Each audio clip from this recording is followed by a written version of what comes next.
तो कैसे हो आप लोग। उम्मीद करता हूँ सब बढ़िया, सब मज़े में होंगे। तो चलो आज अपन बात करते हैं डेमोग्राफी प्रोफाइल के बारे में। अपनी इंडियन इकोनॉमी ब्रिटिश रूल के आने के बाद अपनी डेमोग्राफी प्रोफाइल कैसी थी, करक्स बता देता हूँ। ड्यू टू क्या नाम है, हेल्थ फैसिलिटी बहुत ही पुअर थी और पुअर प्रोडक्शन था। इससे जो अपनी जो बर्थ रेट और डेथ रेट थी ना, वो बहुत ही ज़्यादा हाई थी। ठीक है, तो चलो अपन बात करते हैं इसमें फर्स्ट पॉइंट के, death rate and birth rate. Firstly, we will note that due to famine and poor healthcare facility, birth as well as death rate was so high. अपनी पुअर हेल्थ फैसिलिटी थी और famine के वजह से जो अपनी birth rate थी ना और डेथ रेट वो बहुत ही ज़्यादा हाई थी। ठीक है, डाटा बता देते हैं इसमें कितनी बर्थ रेट थी और कितनी डेथ रेट थी। Birth rate and death rate was very highly near about 40 and 48 पर 1000 रिस्पेक्टिवली। ये डाटा मेन है, MCQ गोल्ड है और पूछा भी जाता है। ठीक है, higher birth rate and death rate suggest the state and massive poverty in the country. अगर बर्थ रेट और डेथ रेट ज़्यादा होगी तो वो पॉवर्टी को दर्शाती है। वो कैसे दर्शाती है, अगर मान लो अपनी बर्थ रेट अगर ज़्यादा नहीं हुई तो पहले अपने यहाँ पर क्या नाम है, जो बंदे हैं जितनी उनकी जो वो है वो जन्म नहीं ले पाएंगे, जिससे अनएम्प्लॉयमेंट कोज होगी। डेथ रेट ज़्यादा होने लग गई तो जिसके घर बार चल रहे थे, जो कमा रहा था, अगर वो मान लो ख़त्म होने लग गया तो उनमें अनएम्प्लॉयमेंट कोज हो जाएगी। ठीक है, जो कि पॉवर्टी को दर्शाता है। ठीक है, अब इसमें सेकंड पॉइंट आता है इन्फर्ट मोर्टिलेट। फर्स्ट ऑफ ऑल अपन को मीनिंग पता होना चाहिए इन्फर्ट मोर्टिलेट क्या होता है। Infant mortality rate mean the death rate of children below the age of 1 year per 1000 leave of birth. मतलब वो डेथ रेट जो कि 1 साल से कम वाले बच्चे, ठीक है, below the age of 1 year per 1000 birth. Infant mortality rate was very high. उस टाइम बताता है कि नाम जो इन्फर्ट मोर्टिलिटी रेट था वो बहुत ही हाई था, क्योंकि एक तो हेल्थ केयर फैसिलिटी नहीं थी यहाँ पर, एक फेमाइन की वजह से। ठीक है, नियर अबाउट एक डाटा याद कर लेना, इट वाज अबाउट 218 पर 1000 वाइल प्रजेंटली इट वाज 9.8 पर 1000। मतलब उस समय के 218 पर 1000 बच्चे है ना मरते थे। पर आज हेल्थ केयर फैसिलिटी अच्छी है, प्रोडक्शन अच्छा है, इस वजह से आज कम हो चुका है ये। ठीक है, अब high infant mortality rate is a sign of poor health care connect with the extreme poverty. जो हाई इन्फर्ट मोर्टिलिटी रेट था ना, वो एक साइन दिखाता था, एक तो पुअर हेल्थ केयर फैसिलिटी का और एक एक्सट्रीम पॉवर्टी के वजह से। ठीक है, अब इसमें आता है लाइफ एक्सपेक्टेंसी। अपन को फर्स्ट ऑफ ऑल मीनिंग पता होना चाहिए लाइफ एक्सपेक्टेंसी क्या होती है। Life expectancy refer to the number of year a person who expect to live. मतलब वो जितने साल तक जी सकता है। ठीक है, life expectancy was low as 32 year. मतलब उस टाइम बताता है ओनली 32 ईयर तक ही मतलब जी सकते थे। But presently 69 for man and 73 for women.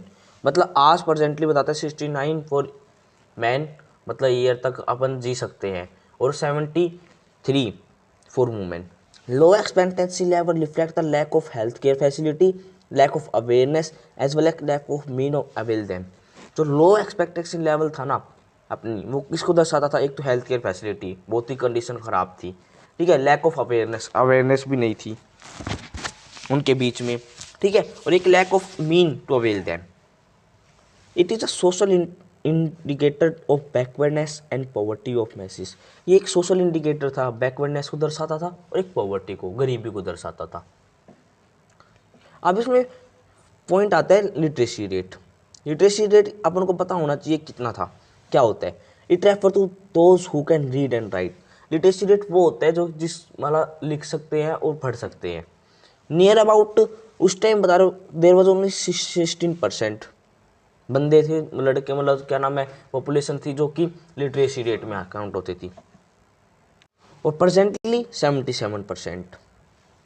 क्योंकि अब आपको पता ही है जो बड़ी बड़ी फैक्ट्रीज है वो है ना, क्या नाम है, एजुकेशन वाले बंदे को हायर करती है काम करने के लिए। पर पहले ऐसा नहीं था, क्योंकि पहले नियर अबाउट 77.7% तो पॉपुलेशन एग्रीकल्चर सेक्टर पे डिपेंड थी। ठीक है, और बहुत ही कम मतलब एम्प्लॉय थे, वर्कर पॉपुलेशन थी जो कि पढ़ती थी। It reflect the social backwardness and the reflection of economic backwardness. ये लिटरेसी रेट कम क्या दर्शाता था, एक तो सोशल बैकवर्डनेस और एक इकोनॉमिक बैकवर्डनेस। ठीक है, female literacy rate was still verse 7%। जो फीमेल लिटरेसी रेट था ना वो ओनली 7% था। किसकी वजह से? There was a gender bias in the society. मतलब उस टाइम बता रखा था कि ना जो मैन हो गए ना वो बस वही पढ़ सकते हैं, लड़कियों को इतना अधिकार नहीं था पढ़ने के लिए। ये तब तो क्या नाम है फंडामेंटल राइट्स आया जब उन लड़कियों को अधिकार हो गया क्या वो पढ़ सकते हैं। ठीक है, डेमोग्राफिक ट्रांजिशन के बारे में बात करते हैं। In the history of demographic transition 1921 is a regard of year of great divider. जो 1921 था ना वो ईयर ऑफ ग्रेट डिवाइडर के नाम से जाना जाता है। एमसीक्यू गोल्ड है, मोस्टली प्रोबेबली क्वेश्चन में पेपर में पूछा जाता है। ठीक है, अब till 1921 population growth of India was never coincidence. मतलब क्या नाम है जो पॉपुलेशन थी ना वो है ना कभी भी कांस्टेंट नहीं थी, फ्लक्चुएशन होया करती थी। साइज ऑफ पॉपुलेशन की fluctuation. 1921 India so a decline of 0.07 crore decline हुए थे। 1921 India entered in the second stage of demographic transition when the population record is constantly rise. 1920 के बाद ना जो पॉपुलेशन थी ना इंडिया की वो हमेशा लगातार ऊपर चलती गई थी।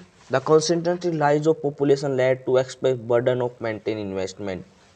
जो कंसिस्टेंट राइज हो रहा था ना, कंसिस्टेंट राइज हो रहा था पॉपुलेशन में, वो है ना एक बैकवर्डनेस, एक है ना मेंटेनेंस मतलब बर्डन क्रिएट कर रहा था इंडिया की गवर्नमेंट के ऊपर। When maintenance investment is high, investment in GDP remains low. अगर उस टाइम बता रहा है कि ना अपन को है ना बहुत ही ज़्यादा इन्वेस्टमेंट लगानी पड़ती थी उनको बचाने के लिए, उनको सर्वाइव करने के लिए, जिससे अपनी जो जीडीपी ग्रोथ थी ना वो भी बहुत ही कम जा रही थी। However 1951 rise of Indian population was never alarming. जो 1951 के बाद है ना पॉपुलेशन है ना वो कभी भी अलार्मिंग नहीं हुई, was never alarming due to because of both birth rate and the death rate were high and gulf between the two was small. जो है ना उसके भी तो क्योंकि क्या नाम है जो बर्थ रेट थी ना और डेथ रेट थी ना वो भी बहुत ज़्यादा होने लगी थी और एक है ना हाई गल्फ होने लगा था उनके बीच में।